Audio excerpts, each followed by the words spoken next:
All right, everyone. It does look like we are reaching a critical mass, and we will get started on this J Street Policy Center webinar on the threat of war between Israel and Iran.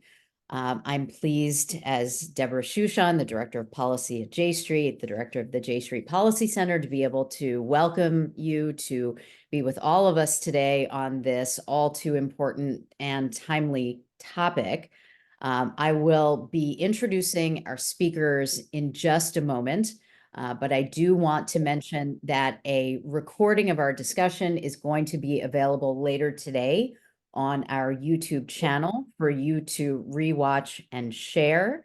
As always on our webinars, there will be time for audience Q&A. And so I do ask that you put your questions in the Q&A function at the bottom of your Zoom screen. And we will work on getting to as many of the audience submitted questions as we possibly can. So in terms of today's very weighty topic, I'm sure everyone is aware that this past Saturday, Iran launched an unprecedented attack on Israel, involving a volley of over 300 missiles and drones. Fortunately, the vast majority of them were shot out of the air by US, British, French, Israeli, and Jordanian forces. It was a dramatic escalation in the long simmering conflict between Israel and Iran, and it came following Israel's reported bombing of the Iranian consulate in Damascus, which killed over a dozen people, including senior Iranian military leaders. Now, there is, of course, a risk that this conflict continues to escalate and could even build toward an all-out war between Israel and Iran, which undoubtedly would be a catastrophic conflict for the US, the region, and beyond, and certainly including for Israel, which continues to battle Hezbollah and Hamas at the same time. So to discuss where we are now, the risk level, the calculations of the key players, and how these next weeks and months may play out, I'm joined by three renowned experts who we are very grateful to have with us. We have Eran Etzion, who is a former Israeli diplomat and strategist with over 20 years of experience, including serving as deputy head of Israel's National Security Council. We also have with us Dr. Naysan Rafati, who is an Iran senior analyst with the International Crisis Group. He was previously at the RAND Corporation and the U.S. Institute of Peace, and his research focuses on the Iran nuclear deal and Iran's regional policies. And we are also delighted to have with us Barbara Slavin, who is a distinguished fellow with the Stimson Center, a lecturer in international affairs at George Washington University here in DC, and an expert on what she has aptly called the bitter, twisted history of U.S. engagement, U.S.-Iranian engagement. And so with that, what I'd like to do as we get started, and thank you so much to our panelists for being with us today, is go to each of our panelists and start by asking you all a few questions. And I want to start with Dr. Rafati so that we can get some insights on Iranian actions, on the specific details of the attack that Iran launched on Saturday. And Naysan, I'd love to know if you were surprised by the scope of the attack. I mean, we knew it was coming. Iran had been very clear that after the attack on its diplomatic facility in Syria, that a retaliation is coming. But what I'd love to hear from you is whether you were surprised, what the intention was behind this specific kind of retaliation, and whether you would judge it by whatever metrics as successful. Thank you, Deborah. You use the word unprecedented, and that's one I can't stress enough. The rivalry between Iran and Israel, the ideological hostility that Iran has had towards Israel since 1979, has by and large played out in two ways, either covertly or indirectly. And what happened over the weekend was something very overt and something very direct. Now, in terms of being surprised by it, I mean, it was pretty clear from the dust settling in Damascus that the rhetoric of Iranian officials, the very steady and generally on point assessments coming out of US intelligence, suggested that something substantial was on the horizon. And as you mentioned, it took the form of a massive aerial barrage, almost entirely conducted from Iranian territory, of drones, ballistic missiles, and cruise missiles.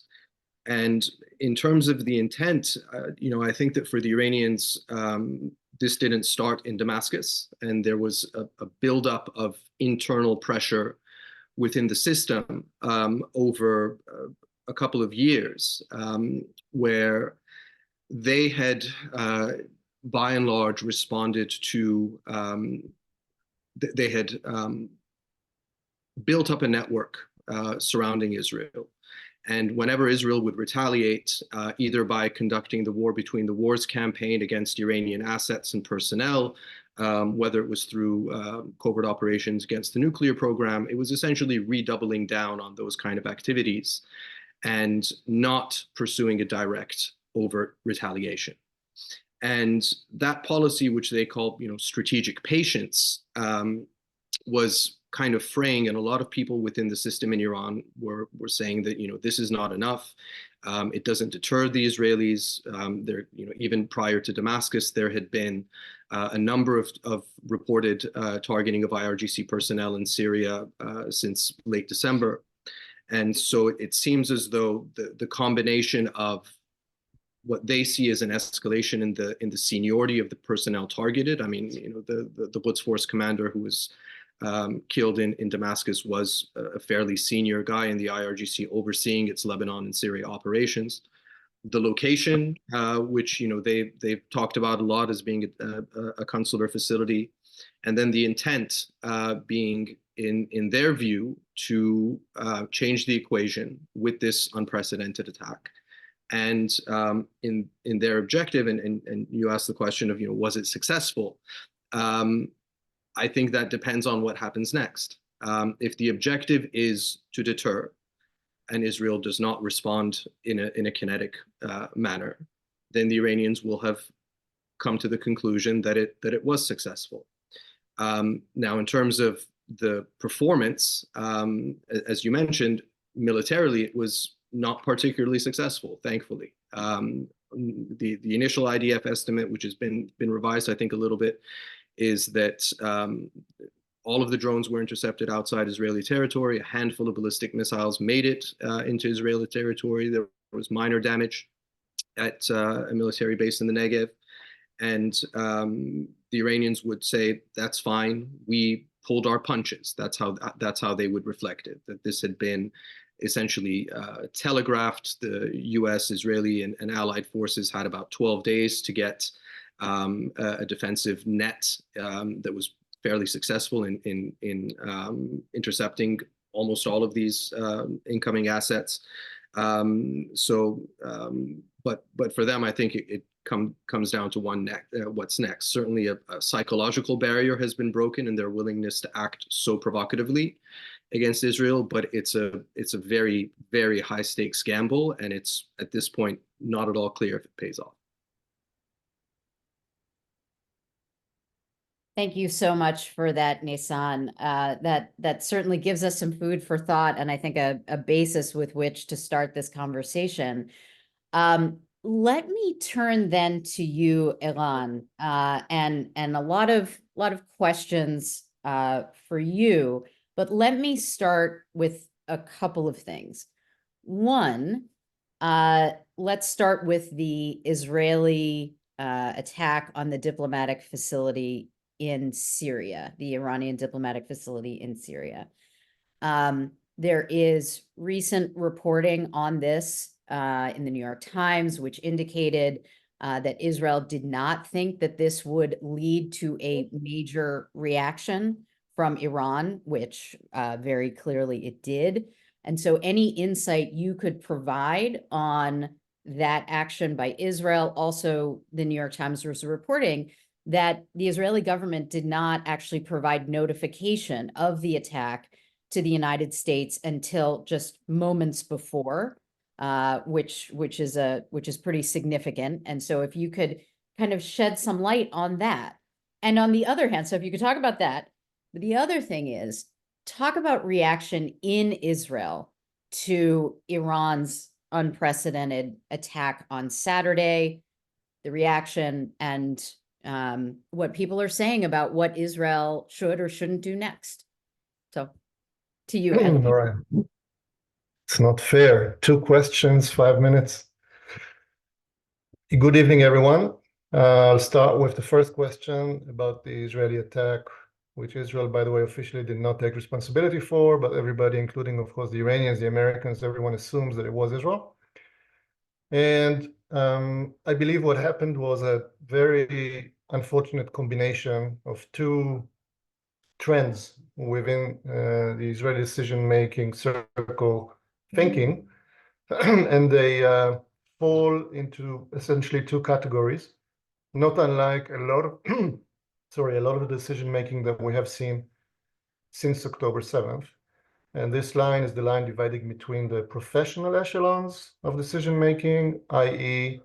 the IDF command and chief of staff, head of Mossad, head of Shin Bet, those high-level professionals that are naturally part of this kind of decision-making on the one hand, and on the other, the political echelons led by Netanyahu, accompanied by Gallant, the defense minister, and Benny Gantz, the minister without portfolio, possibly also Ron Dermer, who's familiar to our American audience, and Gadi Eisenkot, who's also a minister without portfolio. And what I believe happened, and some of it is already corroborated by reporting in Israel, before that report in the New York Times, reporting in Israel and elsewhere, was that our intelligence services badly misassessed or misjudged the actual implications and significance of this attack. Obviously, we don't know everything, but there was a misunderstanding of the nature of the facility. It's not as if Israel consciously, at least as far as we know, Israel consciously attacked a diplomatic facility protected by the Vienna Convention, but rather there was an understanding that this is, even though adjacent to the diplomatic compound, could not be considered a diplomatic facility. That's number one. Number two, there was the assumption that because this is just, as you also said, kind of a link in a long chain of Israeli attacks, which were not answered or retaliated to by Iran, this will be just another one, which to me is very surprising because as a former professional, as somebody who's following events, to me it was quite certain that Iran would need to retaliate on something like that. So that's strange. But the really kind of interesting and potentially very dangerous aspect of this decision is the political side and Netanyahu specifically. And here, this is not something that obviously I can prove, but I have a deep suspicion that Netanyahu himself perhaps did foresee the kind of scenario that actually unfolded, and actually sought exactly this kind of scenario, because he has a deep interest, personal interest, political interest in the extension of the war, in the deviation of the war from the Gaza front, which is more and more being looked upon as botched, to the good old quote-unquote Iranian issue and Iranian threat, which he built his entire political career on. So I'm afraid there was possibly actually an intentional behavior by Netanyahu on that particular decision. Now to your second question. What has happened since in Israel, which is also very unfortunate, but also very typical as of October 7th, is that we have a very shallow and a very misguided and skewed public debate and media debate about this very critical strategic issue at this very critical and unprecedented, as Naysan correctly said, unprecedented situation. To put it succinctly, I would say retaliate or not retaliate, that is not the question. The question is not if Israel retaliates and how. The question is, are we ready to risk a full-fledged war with the regional power that Iran is at the current circumstances, which I can describe at length, but we don't have time. It's certainly not the preferable set of circumstances for any Israeli prime minister, government, IDF command, or Israel at large. These are very, very unfavorable circumstances to enter into full-fledged war with Iran. So are we ready to do it? Number one, because this is the actual meaning of a so-called retaliation. The probability is extremely high that any kind of retaliation would potentially spill over into a regional war with everything that it entails. So is that what we want? And secondly, assuming that it is what we want, or it is something that we're willing to risk, what is the actual strategic purpose of Israel in such an endeavor? Are we are we deluding ourselves that we can actually win such a war decisively? And if so, how? Are we deluding ourselves that we can actually create a regime change in Iran? And if so, how? Are we just seeking mutual deterrence? And if so, why not stop now? Because apparently this is more or less what we have right now. Or is there any other mysterious potential strategic goal? That's the discussion we need to have. But instead of it, we are stuck in a very tactical, shallow, misguided, dangerous discussion of will we retaliate? How will we retaliate? What will they retaliate after we retaliate? And so on and so forth. I'll stop here. Thank you so much for that, Eran. A lot there. And I think it's good basis for us now to turn to Barbara Slavin.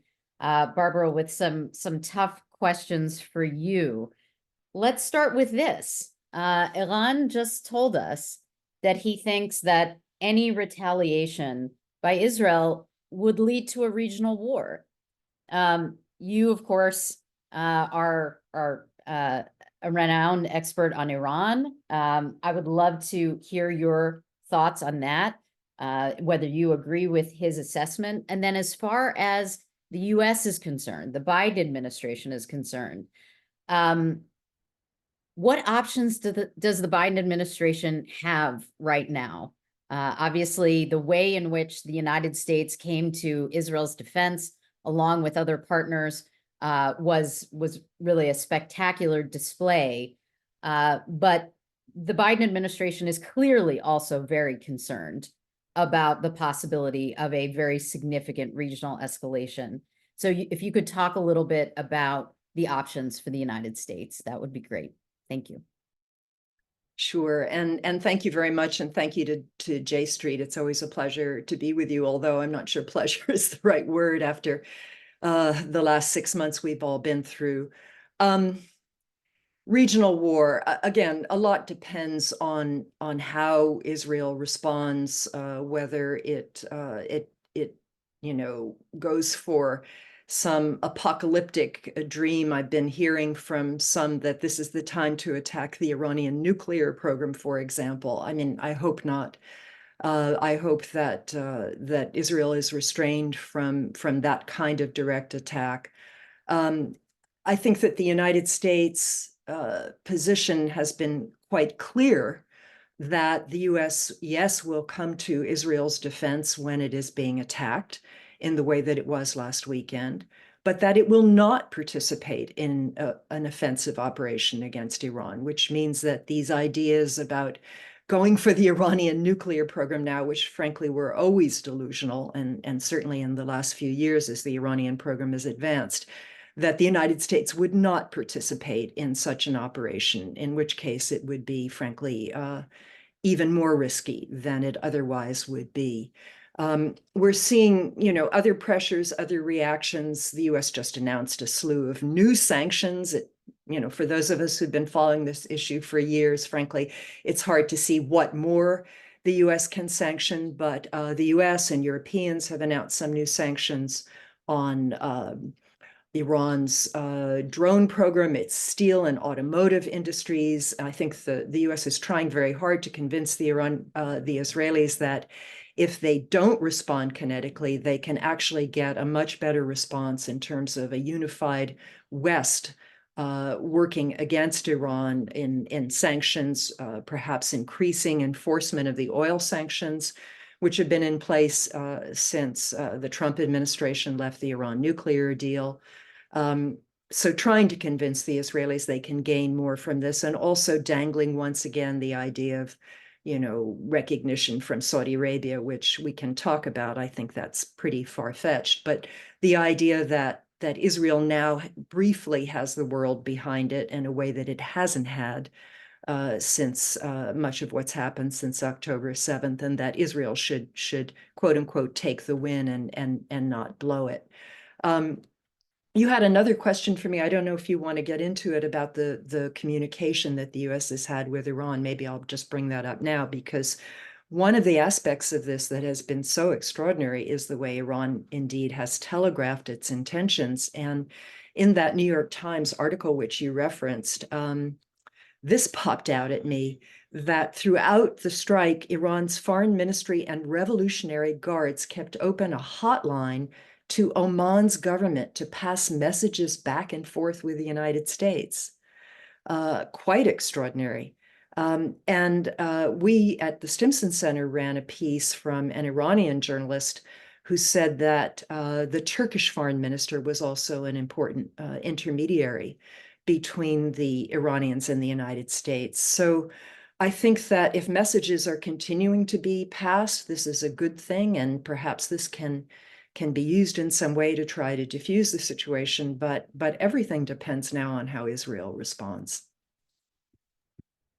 Great, thank you. Thank you so much for that, Barbara. Naysan, I'd like to turn back to you if I could, and I want to give you an opportunity to also respond to that, I think, very, important and provocative in some ways, comment that Eran made, right? That any retaliation by Israel would risk or provoke a regional war. How concerned, do you think that's right? How concerned are you about that? And how concerned are you about a major regional escalation? And if I may also add on to that, Iran, of course, has a, as you referred to, a ring of proxies around Israel. And should there be a major escalation, what role, these proxies did not play a major role in the attack on Saturday, as you noted.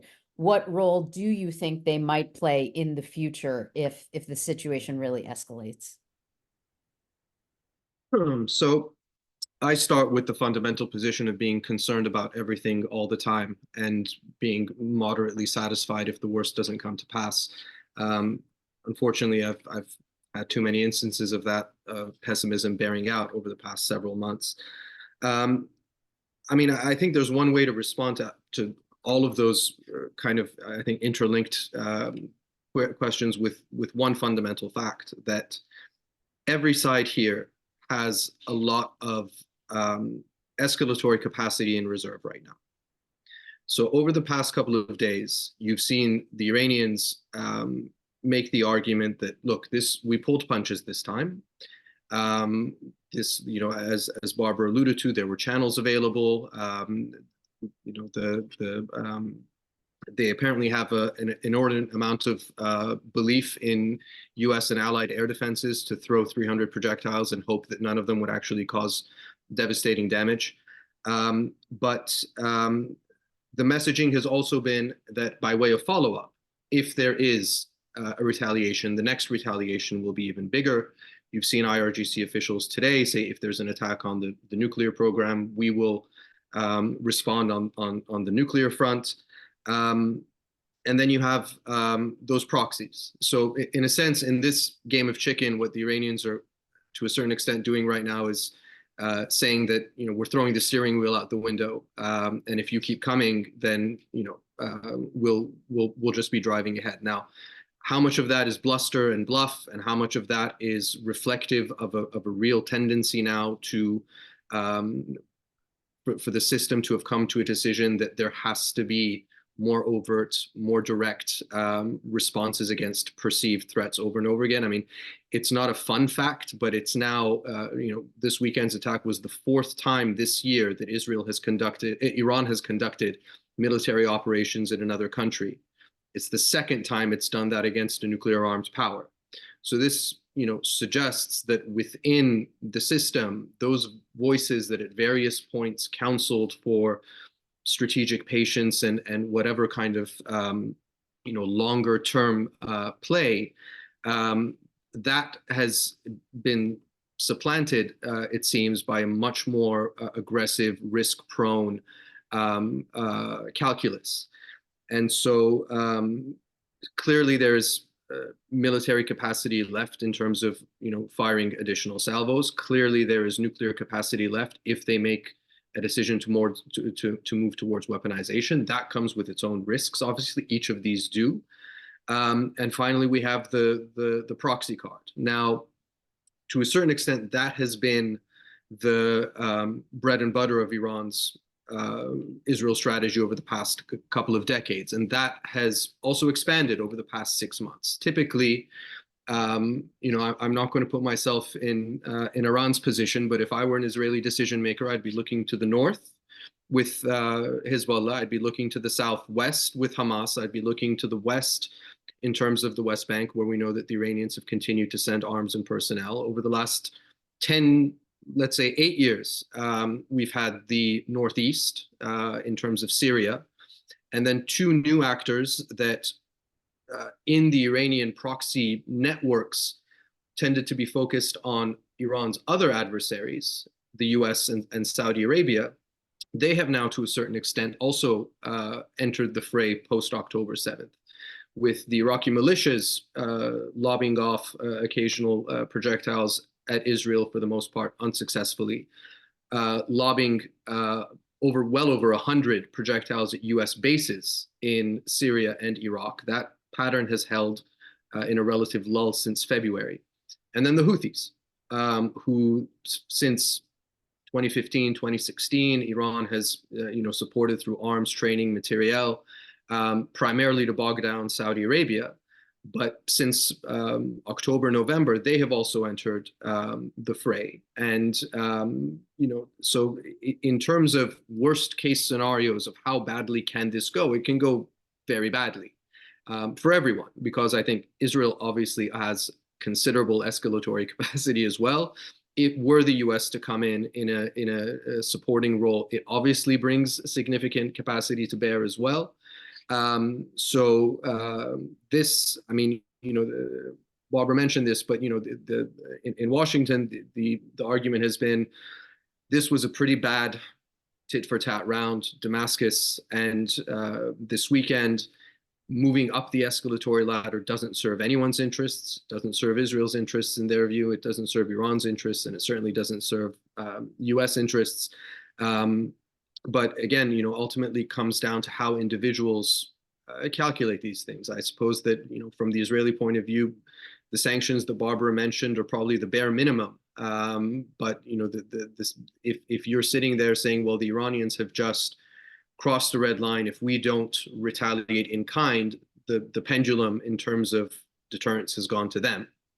And if Iran, having now set out an Iranian attack on Israeli soil from Iranian soil was explicitly a red line by the Israeli government. The foreign minister, the defense minister had all said that proxies are one thing, but an attack from the Iranian mainland on the Israeli homeland would be met with a response from Israel at Iran. So that also sets up a red line that Iran has now crossed. And if, in terms of strategy and deterrence, that necessitates some sort of reply. And the Iranians have, as I mentioned earlier, said, well, if you move up the ladder, we'll move up the ladder with you. Thank you for that, Naysan. Eran, I want to turn back to you. And you gave us some very, in our first round of questions, some very helpful analysis in terms of what you think the Israeli government is maybe likely to do, and your thoughts on that. But I would love to ask as well, were you advising the Israeli government now? What would you be counseling? And let me bring in actually a question from one of our audience members here, because this is a question I hear a lot, in terms of, people on the one hand saying, I mean, for those who are counseling de-escalation, urging the Israelis not to respond, there's the rejoinder that if the US were attacked in this way, wouldn't we respond? And then but specifically to ask the question that was posed by our audience member, given the extremely successful defense on the incoming missiles and drones by Israel and other states on Saturday, why is this not the ideal time for Israel to strike and to decisively break the cycle of attack and retaliation? Let me start with the second question. I'm tempted to smile when somebody mentions this situation as ideal for anything. This is the worst situation in Israel's history by far. Militarily, economically, politically, internationally, diplomatically, legal-wise, in terms of the ICJ and ICC. It was just reported now on the evening news in Israel that there is probably an upcoming case against Netanyahu and some other Israeli officials in the ICC. We are totally delegitimized. Our reputation has been smeared in an unprecedented way. Our budget is in a hole. The national morale is at its lowest ever, and I can go on and on. So to call this situation ideal for expanding the war and actually going against the most formidable enemy that we have, much more formidable than Hamas, much more formidable than Hezbollah. And of course, if we embark on a war with Iran, again, as Naysan was saying, they have the Hezbollah card, which has not been used.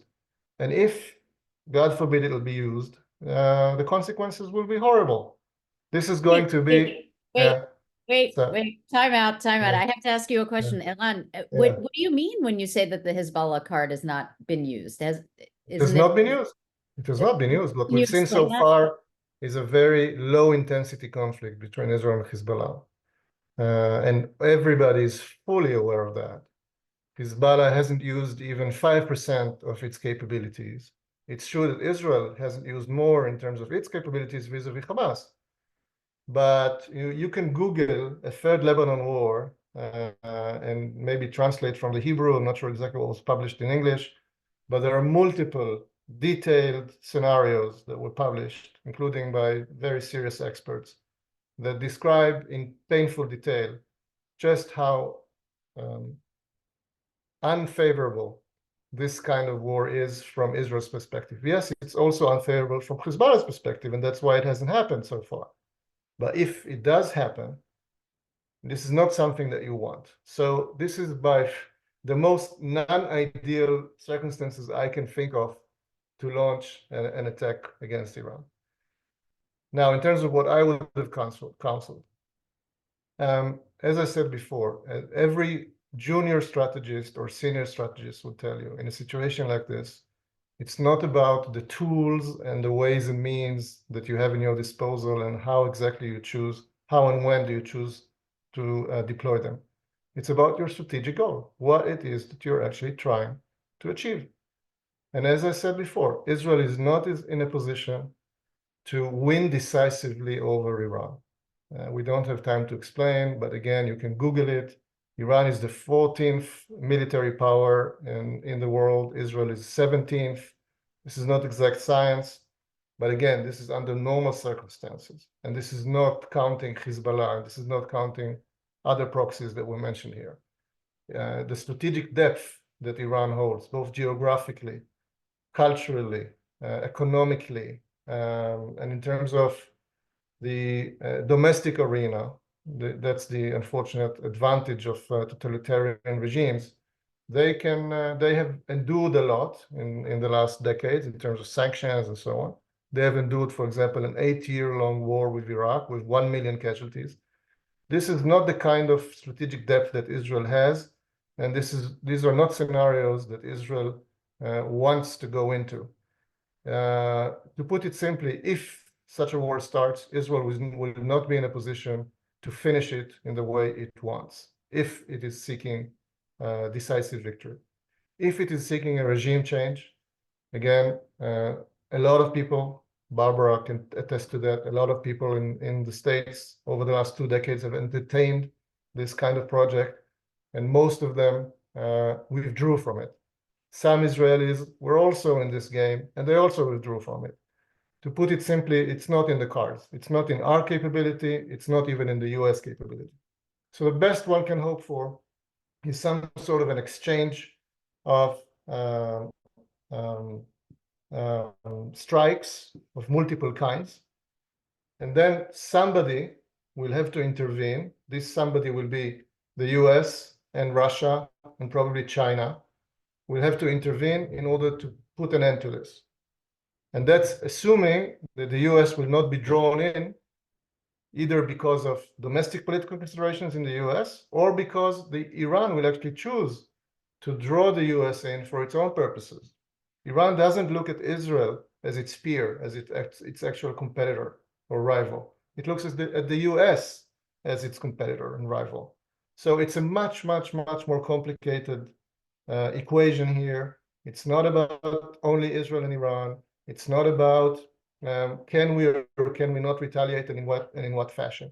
And what I would have counseled, and with this I will finish, is to embark on this very complicated but potentially promising strategic plan that President Biden put forth a few months ago in the narrower context of Gaza and Hezbollah and Lebanon, beginning with a very quick hostage deal and a 6 weeks ceasefire, which in turn will be used to negotiate an agreement with Lebanon based on the re-implementation or revitalized implementation of 1701, then negotiating an alternative regime for Gaza involving the PA and the regional coalition, including the Saudis, the Emiratis, the Egyptians, Jordanians, and so on. Obviously, very complicated. It's going to take a long time, and there are multiple complexities. But this is what I would have counseled. This is what many people like myself, former officials, and probably some people who are now in office are counseling. And what would this mean for Iran, or in terms of the Israel-Iran relations? It would mean that there would be eventually a new regional security architecture, which will deter Iran, which will change the equation, the bigger strategic equation against Iran. Again, it's not a Middle Eastern NATO. The Saudis and the Emiratis have no intention of fighting Iran. Quite the opposite. They've just reached agreements with it and so on. Their strategy is much more kind of balanced. But in terms of an Israeli perspective and kind of the strategic way to go, it's a new security architecture, beginning with Gaza, continuing through Lebanon, and creating this new apparatus, which in turn will contribute a lot to pacification and de-escalation with Iran. Thank you so much for that, Eran. Barbara, I'd like to turn back to you. And one of the questions that we are getting from our audience, which I'd love for you to entertain, is the question of who can help to promote de-escalation, and whether the UN, the international community could potentially do that, whether you mentioned Oman earlier, whether there are particular actors that have that capability. Folks want to know who could play that stabilizing role. And the other thing I wonder if you could talk a bit about is public opinion in Iran. And, we heard from Naysan, he spoke about the hardliners within the Iranian regime and the direction that some of them are pushing in. But where is the Iranian public in all of this? Yeah, two easy questions. I only ask the easy ones. Who can de-escalate? I think that there are many regional players. I mentioned the Turks, I mentioned the Omanis, I think the Saudis also, the Emiratis. I would like to see the Chinese stepping up, certainly more than they have, given the fact that they are the major economic player in the region. They may be doing something more behind the scenes. They're not doing much overtly.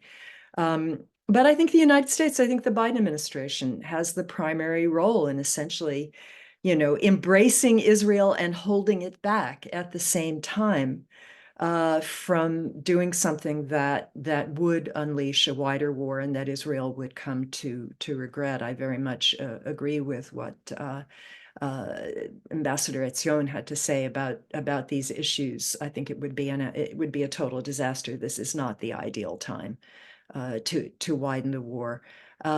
Biden has a lot of support in Israel now, given the way he embraced the government there after October 7th. And the US is continuing to work at these issues every day. I'm a little concerned that the Qataris now say that they're miffed because they've been criticized so much for their efforts to mediate a ceasefire, which is a terrible shame because I think they worked very, very hard on it. But there are others who do have contacts with Hamas, the Turks, the Egyptians in particular. Try to get back to that. Fortunately, we have Passover coming. All that I've seen suggests that the Israelis are not going to do anything, hopefully, before Passover. They understand that their people need a break. So that gives some time for emotions to cool a little bit. In terms of public opinion in Iran, it's hard to read. Naysan, might speak to this as well. You can't really do accurate polls in a country like Iran because Big Brother is watching. It was interesting when October 7th started, a lot of Iranians sympathized with Israel. And many still do, despite the Israeli behavior in Gaza, which has been so horrific. So there are still people in Iran who actually sympathize with Israel. But I think most people there are terrified that this is going to spread, that Iran will bear the brunt. The Iranian people will bear the brunt of this if there's a wider war. The Iranian rial, the value of it against the dollar is an extremely good metric to look at. Last weekend, the rial was about 600,000 to the dollar before October 7th. Then it went down substantially after the Iran-backed militias killed those 3 Americans in Jordan. Recovered a little bit. This last weekend, it went below 700,000 rials to the dollar. So what does that mean in terms of inflation? Inflation has been in double digits now for more than 5 years. I watched a webinar this morning with a really brilliant guy named Bijan Hajipour, who said that Iranian GDP is now half what it was in 2017. It was about $700 billion in 2017. It's now $400 billion. So, withdrawal from the JCPOA, sanctions, pressure, and now all of the tensions coming from this situation are destroying the Iranian economy. It's not a trump card for the West to play with Iran. I mean, immiserating the Iranian people is not helping to bring about the kind of changes that we would like to see. In fact, it's destroying the middle class, it's undermining the reform movement, what's left of it, and simply strengthening those with access to hard currency, namely the IRGC and the security elite. The other thing we have to keep in mind is that the supreme leader is trying to prepare a succession. to someone or something. And so it's a very delicate time where he has to show strength and at the same time not be too provocative. Surely we can work in this space and try to find some sort of accommodation that allows the Iranians to save face without causing more devastation for both Israelis and Iranians. Right.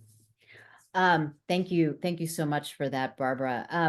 Naysan, I want to turn back to you and two things. One, if you wanted to also come in on the question of Iranian public opinion, which Barbara addressed very well, do please feel free to do that. But the other thing that I wanted to bring into the discussion, which you alluded to before, is the nuclear piece. We know that Iran, of course, is a nuclear threshold state. And I had the pleasure of interacting with your colleague, Ali Vaez, very recently. And Ali notes not only that Iran is now only 6 days away from being able to develop a nuclear weapon, should it choose to do so, when it was, we were talking 12 months when Iran was still under the strictures from the JCPOA.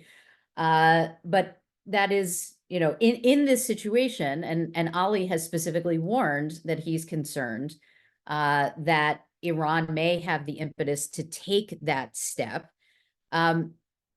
What are your thoughts on that? Are you similarly concerned on the nuclear front? Thanks. So on the domestic piece, as Barbara was talking, it occurred to me that barely 6 weeks ago, Iran held a parliamentary election. It was the parliamentary election that had the lowest turnout in post-revolutionary history. So I start with the premises that the government knows that there is a major gap between the state and society. It has economic problems that Barbara alluded to that it has not been able to fix, regardless of the theories that go around in hardline circles that you can build a resistance economy that doesn't need sanctions relief. I mean, sure, you can post positive GDP numbers as they have for the past couple of years, but you do have these major structural issues of sanctions, corruption, mismanagement, clientelism, Revolutionary Guard influence over the system, and all the rest of it. And in a sense, if you were to take that thread, and this is an on-the-fly hypothesis, and I may disagree with myself in a couple of minutes, but there's one commonality between that election non-show, non-performance, and what happened over the weekend, which is that it seems, and again, I may disagree with this thesis, so don't hold me to it, a system that is willing to take major short-term gambles for potentially uncertain long-term returns. And again, I emphasize that, for example, the gamble with the elections was limit all of the numbers of serious candidates, bring things down to a very, very narrow core of ultra hardliners. I mean, even within the Iranian system, right? These are the true believers in the revolutionary ideology. And the gamble is that brings you a degree of stability at the top of the system, as Khamenei is in his mid-80s, as the system is facing all of this pressure and discontent from below, and that it will maintain a status quo as they see it within the dominant parts of the system. And again, if you take that into what's happened over the past couple of days, it's disrupting the status quo in order to forge what they believe is a better status quo for them. That now that the deterrence equation, coming back to the first question of whether this proves successful or not, that's to be determined. But establishing a new deterrence equation where you have taken a very brazen, provocative move in order to deter Israel or the US from future attacks against Iranian commanders, future covert operations, et cetera, et cetera. You're taking these gambles, hoping that they pay off.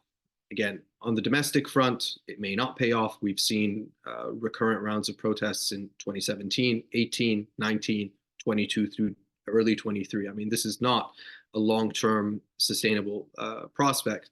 And in the same way, throwing the dice on the hope of a new strategic equation after having taken, from their perspective, successive intelligence failures, successive targeting of senior officials, et cetera, in the hope that now that the statement has been made, it will be heard. Again, whether or not that's successful is a different issue. And the nuclear part, I mean, I should update my bio, because at the beginning you said my research includes the nuclear deal. There is no nuclear deal. There hasn't been a nuclear deal in a couple of years. Any hope that the 2015 nuclear agreement, the Joint Comprehensive Plan of Action, would be a salvageable understanding, I think, ended in 2022. That was essentially the last time when the P5+1 powers, so the 5 permanent members of the Security Council and Germany, along with the Iranians, sat down to try to retrofit Iran, the understanding into where Iran's nuclear program was at the time. But a lot of the fundamentals that underpinned the JCPOA process, underpinned the talks over reviving the JCPOA, no longer exist. There is no functional P5+1. To have the Russians and the Chinese and the three European parties and the US to come and sit down and be able to negotiate parameters, for the US to offer major sanctions relief to Iran in the current environment, for Iran to roll back its nuclear program into where it was under the JCPOA parameters, to come back to that 12-month breakout time. And just not to spark alarm, the 6-day figure is not for Iran to have a bomb, it's to have the fissile material for a weapon, which would then have to be followed by a weaponization period that can be any number of months. So, you don't need to cancel your plans for next Tuesday. But where we are right now is, from a non-proliferation point of view, extremely concerning. Iran's nuclear program is operating by every metric at the most advanced point it has ever been. Its breakout is the shortest it has ever been. It is enriching on a daily basis uranium at 20% and 60%. It is continuing to stockpile at the high end of that. And not insignificantly, it is doing all of this under somewhat limited international oversight by the International Atomic Energy Agency. So the non-proliferation picture is not particularly good. Recognizing all of those realities, the Biden administration reportedly last year engaged the Iranians on some sort of very minimal sets of understandings where Iran would slow down or ideally stop accumulating the 60% at the highest level. So kind of putting the brakes a little bit, not rolling anything back, just preventing the situation from getting worse. The International Atomic Energy Agency Director General went to Tehran, tried to negotiate with the Iranians over improved access to Iran's nuclear facilities. But where we sit right now, Iran's nuclear program is expanding, and the international community is essentially half blind.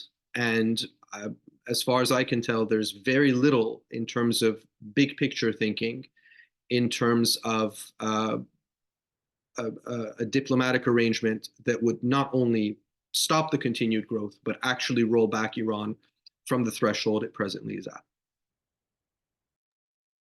Thank you so much. We are getting a ton of great questions, some of which I've already asked, but a ton of great questions from our audience. And I am going to continue to just try to get to as many of those as I possibly can. Some of them, Eran, are for you. And so I'm going to pose a couple of them together right now. And one of them has to do with intelligence failures, which is something that you had alluded to earlier on. And so our audience member asks, What is going wrong with intelligence or judgment that Israel missed the October 7th attack, misunderstood how Iran would take the attack in Syria, and now, as you had put it previously, is asking the wrong questions vis-a-vis its potential response to Iran's unprecedented attack on Saturday? So what's going on the Israeli side, and to what extent is this also a failure in part of US intelligence? So that's one question. Can I put another question at the same time, if I may? The other question was about Netanyahu, and one of our audience members was very concerned when you offered the assessment that Netanyahu actually may have foreseen the kind of reaction that this would spark, and in fact, that he would have seen that in his interest. As the questioner puts it, what can be done vis-a-vis Netanyahu? We know, of course, that particularly before October 7th, there were massive protests against Netanyahu. They were starting up a bit again, and then this happens. And so is there any possibility within the the Israeli political system to try to move to a different government? So that's a lot for you to digest right there, I know. I'll try to do it succinctly. So on the intelligence side, as far as Israel is concerned, you need to understand that our system is broken, pure and simple. It has been breaking, if you will, or fraying since the inception of this government that essentially decided to assault the Israeli democracy, including all institutions, including the IDF and including the intelligence services. What has happened, for those who haven't been following, what has happened since early 2023 and all the way through October 7th was an exchange of allegations and official letters emanating from the chief of military intelligence and other senior officials within the defense establishment, sent to Netanyahu and to the cabinet, essentially telling them, listen, your attempted judicial coup is creating a very serious national security threat. We, Israeli intelligence, are in charge of assessing the intentions of our enemies, close and far, from Hamas and Islamic Jihad all the way to Iran and everything in between. And what we see, in terms of what they see, our enemies, is that for them, you, Netanyahu, and you, cabinet members, have created an unprecedented opportunity for our enemies to strike us, because they see that we are in the worst domestic crisis ever. We see that the level of trust between the wider Israeli public and the government and the democratic institutions is at its lowest ever. We see that the highest echelons of the military and defense and intelligence apparatus are in constant conflict with the political echelons. So this entire system is totally dysfunctional. And this is obviously an enormous opportunity for our enemies to strike, and they are planning to strike. So please cut off the judicial coup. And he, of course, refused. And he went so far as to fire his defense minister, Yoav Gallant, who found himself in the unbearable situation of kind of between a rock and a hard place. On the one hand, receiving all those strategic alerts from the intelligence apparatus, which he is in charge of as defense minister, and on the other, pleading with Netanyahu and being rejected. So he went out in his historic speech and the so-called Gallant, what turned into the Gallant night, because all of us turned to the streets immediately after, and actually turned over his instead of being fired, he was reinstated against Netanyahu's will. So all of that happened, and this is not something that happens without leaving a very serious mark on the entire operational capacity and, if you will, even mental state of all the intelligence apparatus all the way up. Now, this was true before October 7th. After October 7th, obviously, all these people, including the head of military intelligence, including the head of the IDF, confessed to being responsible, being guilty, and essentially saying, we immediately, as the war subsides, we will resign, because that's what, the sensible person would do after failing so miserably. So all of this is happening and obviously has a tremendous impact on the entire functionality or dysfunctionality of our military and defense political apparatus. When it comes to US intelligence, I don't know exactly what their assessment was, and did it or did it not differ from Israel's assessment. As far as I can tell, they did have a good understanding of Iran's intentions. And as was mentioned here before, there was an open line constantly between Iran and the US throughout this period, not only in the last week or so. So I think the American intelligence was surprised on October 7th, both by Hamas's activities and by the low level of Israeli reaction. But other than that, I don't think that the American intelligence has committed any grave mistakes or anything, to the best of my knowledge. Regarding Netanyahu, we can speak for hours about the damages that this leader has caused and it continues to cause to this country, unfortunately. It is all unprecedented. It is all really on the gravest possible scale. What can be done to replace him is a very good question. Full disclosure, I've been protesting against Netanyahu for the last 6 years in various incarnations, including every week in Tel Aviv and elsewhere. And I'm fully committed to this endeavor, as are approximately 80% of Israelis, who immediately after October 7th, virtually as of October 8th, Netanyahu has 20% favorability ratings. And when asked, does he need to resign? 80% of Israelis say yes. Half of them say he needs to resign immediately, and they've been saying it since October 8th. And the other half is saying, yes, he needs to resign, but once the war subsides. Since the war has subsided significantly, we can confidently say that 80% of Israelis want him out. The problem is we don't have the political, kind of technical majority to oust him, because he has a strong coalition of 64 members of Knesset, and he has Gantz and Eisenkot, who foolishly and tragically entered into his government and are stuck there. So the bottom line would be this: there needs to be a combination. In order for Netanyahu to be toppled, there needs to be a combination of domestic and external pressures.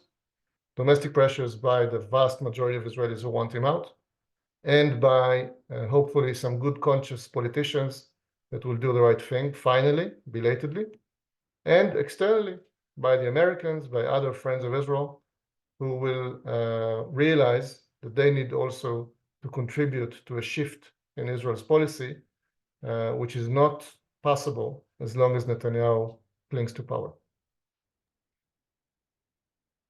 Thank you for that, Eran, and I hope that that you and fellow Israelis know that J Street has had your back as you all have protested against this government over many months.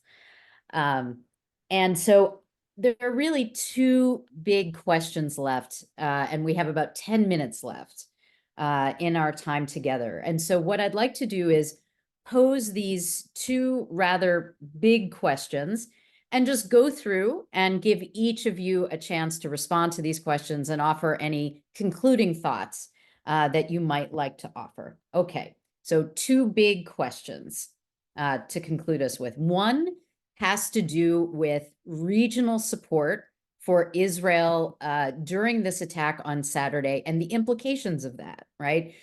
We saw many regional states closing their airspace, Jordan actually operating its air defenses. What does this mean for Arab states and their postures toward Israel and Iran, and how has this been received domestically for these countries? So that's the regional question. And then the other question that I have to ask, and it's crucial, is what is the effect of all of this on the Israel-Hamas war in Gaza?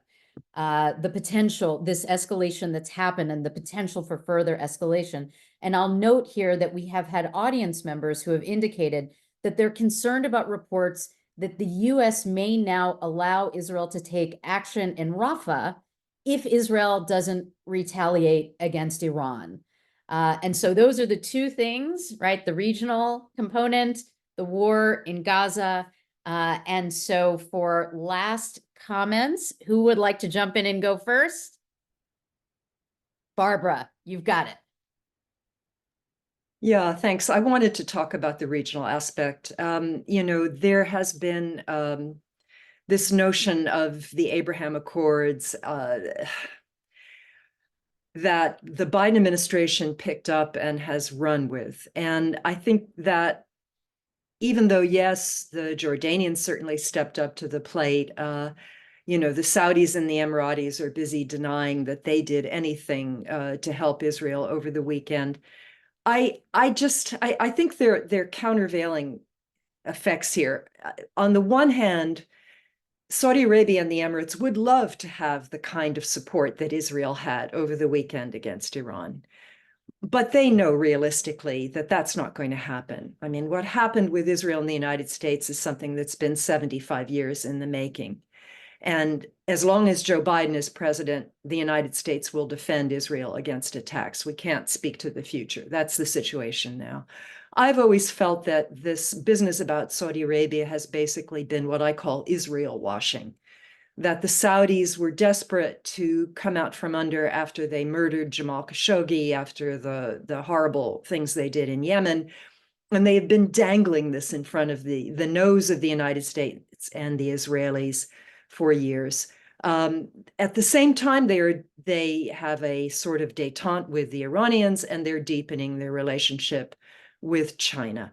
So I don't think that Israel can count on the Arabs to be part of any Arab NATO, anything that goes beyond sharing some basic information through CENTCOM. There still is not integrated missile defense, although what we saw last weekend was impressive. It's still not integrated missile defense. That's something else that the US has been chasing for years and years. Israel is going to have to understand that there are limits. And as long, and this comes to the second question, as Israel is pursuing the war in Gaza, that makes it impossible for Arab countries to step forward in a more significant way. This 2002 Arab initiative was something that the Saudis put forward. And even Mohammed bin Salman cannot just jettison that. And the other aspect, of course, is the US is not going to have a defense treaty with Saudi Arabia. The US is probably not even going to supply the fuel cycle, the nuclear fuel cycle to Saudi Arabia. All of this would have to be approved by Congress, and Congress is not going to do that, not now and not in the future. So the focus has to be on getting a ceasefire in Gaza, not on pursuing Rafah. I think also that sounds like really disinformation as if you don't attack Iran, we'll let you hit Rafah. I don't think so. I don't think that's the policy of the United States. Thank you so much for that, Barbara. Naysan, would you like to go next? Sure. I'll just chip in, I think, a complementary thought on the regional side. Barbara said that regional governments don't necessarily want to be part of an anti-Iran NATO. I also don't think they want to be part of a pro-Iran, anti-Israel alliance any more than that, right? So I work on the working hypothesis that states act on their own national interest. We've seen, that while the Emiratis signed the Abraham Accords with Israel, they also were reaching out to the Iranians, from the, not quite the moment, but after the Iranians started attacking ships off the coast of Fujairah in 2019, we started to see, back and forths between the Emiratis, where the idea was, for us, it's not a zero sum. You don't want to be caught between a rock and a hard place, and there's no contradiction between building up trade and intelligence and military cooperation with Israel in the same way that you can have non-adversarial relations with the Iranians. The Saudis have done that in the same manner, right? March of last year, they entered into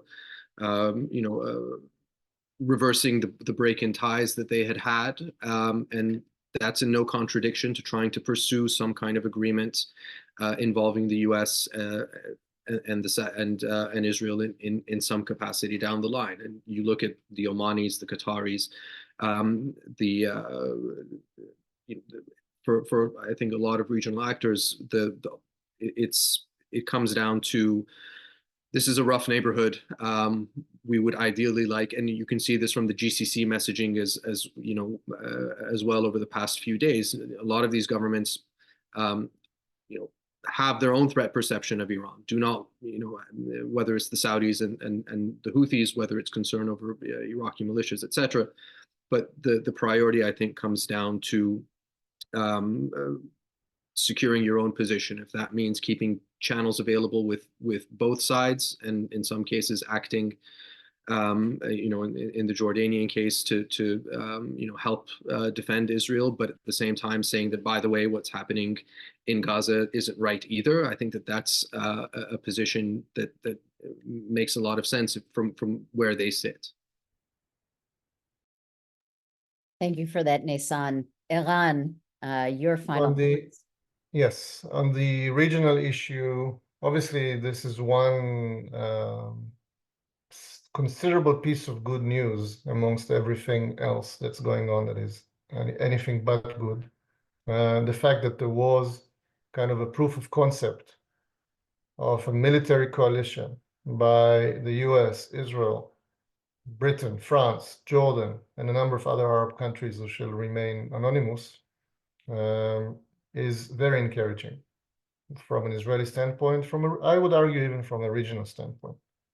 Now, having said that, and I said so before, I'll just say it again, it doesn't mean that there is the possibility or the willingness on the part of the Arab parts of this coalition to go all out against Iran and to be